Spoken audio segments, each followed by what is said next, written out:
Patient মনে করেন যে আমার অবশ অবশ লাগছে, আমার হাত পা সবসময় ঝিঝি করছে, আমার মনে হয় শক্তি হারিয়ে যাচ্ছে, এবং অনেকেই কিন্তু বলেন যে আমি আর আগের মতো কনফিডেন্স পাই না। জীবনটা চালিয়ে যেতে পারে উইদাউট পেইন, এই জন্য আমরা শুধু পেইন মেডিসিন দেই।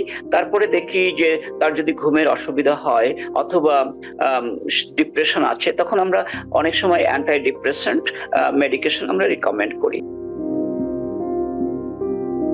আমি পেশেন্টদের কাছ থেকে আরো যেটা দেখেছি যে যে কনস্ট্যান্ট পেইন, এবং অনেকেই বলে যে পেইনটা এত বেশি যে আমি এটা টলারেট করতে পারছি না। এই পেইনটা থেকে কিন্তু অনেক পেশেন্ট ডিপ্রেশনে চলে যান। তো এই সিচুয়েশনটা আপনি ডিল করবার জন্য পেশেন্টদেরকে কি অ্যাডভাইস করেন, এবং আপনি এটা কিভাবে পেশেন্টকে হেল্প করেন এটা ডিল করবার ব্যাপারে? খুব ভালো প্রশ্ন। পেইন থাকলে আসলে সবসময় যদি পেইন থাকে তাদের ডিপ্রেশন এসেই যায়। তাই আমরা প্রথমেই যেটা করি, আমরা পেইনটাকে কমিয়ে রাখতে চেষ্টা করি, পেইনটাকে যাতে না হয় বা সে জীবনটা চালিয়ে যেতে পারে উইদাউট পেইন, এই জন্য আমরা শুধু পেইন মেডিসিন দেই। তারপরে দেখি যে তার যদি ঘুমের অসুবিধা হয় অথবা ডিপ্রেশন আছে, তখন আমরা অনেক সময় অ্যান্টি ডিপ্রেসেন্ট মেডিকেশন আমরা রিকমেন্ড করি। যেমন সেগুলো পেইনের জন্য হেল্প করে, আবার আবার ঘুমোতে হেল্প করে, আবার ডিপ্রেশনের জন্য হেল্প করে। এই জন্য মেডিসিন রয়েছে, আমরা যেমন এলাভিল বা নরট্রিপটিলাইন বা এমিট্রিপটিলাইন এইগুলো দিয়ে থাকি। তারপরে যদি দেখি যে এগুলো কাজ করছে না, তখন আমরা সিম্বালটা এই ধরনের একটা মেডিসিন আছে সেগুলো দেই। এরপরেও আরো অনেক মেডিসিন রয়েছে যেগুলো ঘুমোতে সাহায্য করে এবং পেইনটাকে কমিয়ে রাখে, যেমন গাবাফেন্টিন অথবা নিউরন্টিন অথবা লেরিকা, এই ধরনের মেডিসিন রয়েছে যেগুলো আমরা অনেক সময় প্রেসক্রাইব করে থাকি।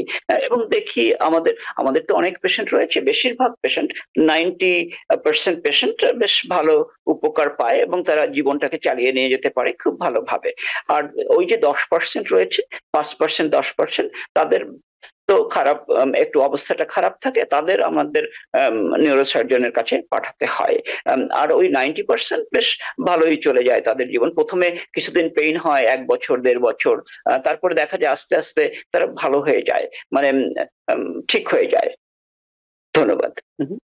অসংখ্য ধন্যবাদ। আরো একটি সিচুয়েশন যেটি আমি খুব কমনলি পেইনের পরে পরে পেশেন্টের কাছ থেকে যে কমপ্লেইনটি আমি শুনতে পাই, সেটা হচ্ছে যে নামনেস, টিংলিং সেন্সেশন। পেশেন্ট মনে করেন যে আমার অবশ অবশ লাগছে, আমার হাত পা সবসময় ঝিঝি করছে, আমার মনে হয় শক্তি হারিয়ে যাচ্ছে, এবং অনেকেই কিন্তু বলেন যে আমি আর আগের মতো কনফিডেন্স পাই না।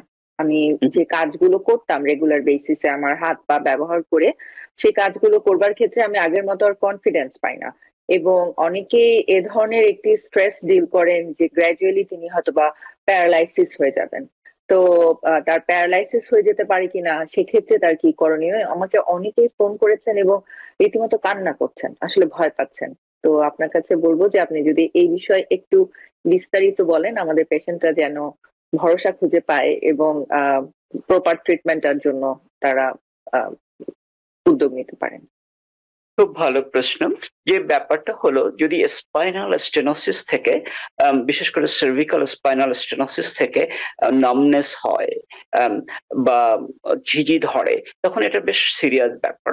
তখন এটাকে আমরা খুব খুব গভীরভাবে নেই, আমরা খুব সিরিয়াসলি নেই, এবং সিরিয়াসলি নিয়ে আমরা এমআরআই করি এবং আরেকটা টেস্ট করি ইএমজি, যদি এটা স্পাইনাল স্টেনোসিস থেকে হয়। কিন্তু আমাদের অনেকেরই আছে অন্য মেডিকেল কন্ডিশন, যেমন অনেকের থাকে ডায়াবেটিস, যাদের থাকে হার্ট প্রবলেম বা ভাস্কুলার প্রবলেম, যারা সিগারেট খান তাদের ভাস্কুলার প্রবলেম, মানে ব্লাড ভেসেল গুলো প্রবলেম থাকে। যদি এই প্রবলেম গুলো থাকে বা তাদের যদি হিস্টোরি অফ ক্যান্সার থাকে, তখন আমরা অতটা সিরিয়াস নেই না, কারণ ডায়াবেটিস থেকে অনেক সময় নিউরোপ্যাথি হয়ে যায়।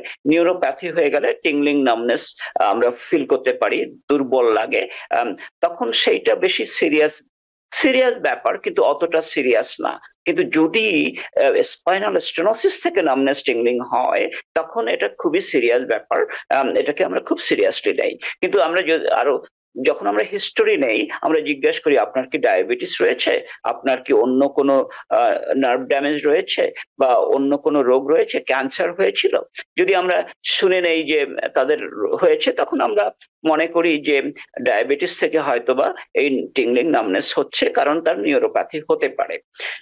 এই জন্য আমরা অতটা সিরিয়াসলি নেই না। কিন্তু যদি তার অন্য কোনো রোগ না থাকে, কিন্তু তার নেক পেইন হচ্ছে প্রচন্ড, তার হাত পা অবশ হয়ে যাচ্ছে, সে হাঁটতে পারছে না, ব্যালেন্স হারিয়ে ফেলছে, তখন আমরা খুব সিরিয়াসলি নিয়ে তাড়াতাড়ি করে এমআরআই করি, ইএমজি করি, ব্লাড টেস্ট করি, যাতে ফাইন্ড আউট করি কোনো ক্যান্সার নেই, ডায়াবেটিস নেই, বা ভিটামিন B12 ডেফিসিয়েন্সি নাই। এগুলো সবকিছু আমরা টেস্ট করার পরেই তারপরে আমরা বলতে পারি যে কি করা যেতে পারে। কিন্তু বেশিরভাগ ক্ষেত্রে আপনাদের ভয় পেতে হবে না। যদি আপনার ডায়াবেটিস থাকে বা B12 ডেফিসিয়েন্সি থাকে বা অন্য ধরনের কোনো রোগ থাকে, বা আপনার কিছুদিন আগে কোভিড হয়েছিল, তখন আপনার অতটা ভয় পাওয়া দরকার নেই।